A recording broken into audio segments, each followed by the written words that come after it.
Dans certains modèles de la personnalité, on peut entendre des choses comme «Oh, il agit comme ça, c'est sûrement tel type de personnalité». Mais dans le modèle OPS, on ne considère pas que tel ou tel type de personnalité se comporte d'une certaine façon.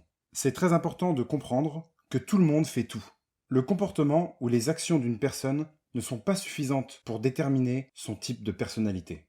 C'est pourquoi on s'intéresse beaucoup à l'état de la personne quand elle se comporte d'une certaine façon. L'état dans lequel est la personne nous indique si ce qu'elle est en train de faire est une tendance naturelle ou bien quelque chose d'inhabituel chez elle. Dans OPS, on parle alors d'état sauveur et d'état démon. L'état sauveur, c'est notre état naturel. C'est quelque chose d'évident que l'on fait automatiquement, qui ne nous coûte pas d'effort et qui est souvent inconscient. En gros, notre état sauveur, c'est notre état de base. Le terme de sauveur vient du fait que face au stress, on a tendance à penser que ce qu'on fait dans un état sauveur est la solution à tous les problèmes. Que les comportements qu'on a dans cet état vont justement nous sauver. L'état démon, c'est l'inverse. C'est un état dans lequel on se trouve quand on fait quelque chose qui ne nous est pas naturel, vécu comme contre nature, qui demande de l'attention, des efforts et qui est très souvent conscient.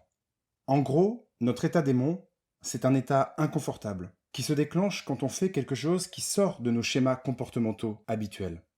Le terme de démon renvoie au fait que nous avons tendance à penser que les comportements associés à cet état sont la cause de tous les problèmes, et à diaboliser les situations ou les gens qui nous forcent à être dans cet état.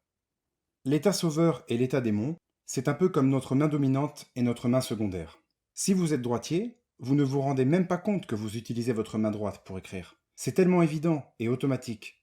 Et si vous êtes dans une situation de stress, où il faut écrire le plus vite possible, vous allez vous jeter sur votre main droite, sans même y penser. C'est ça le concept d'état sauveur. En revanche, si on vous force à écrire avec votre main gauche, cela va vous demander un effort énorme. Ça va être très frustrant et contre nature pour vous. C'est ça le concept d'état démon. Et vous n'allez vouloir qu'une seule chose, réutiliser votre main droite, la sauveuse, le plus vite possible. Pour résumer, quand on veut comprendre quelqu'un, c'est important de prendre en compte comment il se comporte, soit ce qu'il fait objectivement. Mais il faut également se poser la question, quand cette personne se comporte ainsi, est-ce dans un état sauveur ou un état démon? Est-ce sa tendance de base ou bien quelque chose d'appris ou de forcé? C'est grâce à cette distinction primordiale que dans le modèle OPS, on peut arriver à savoir quelle est vraiment la personnalité de quelqu'un.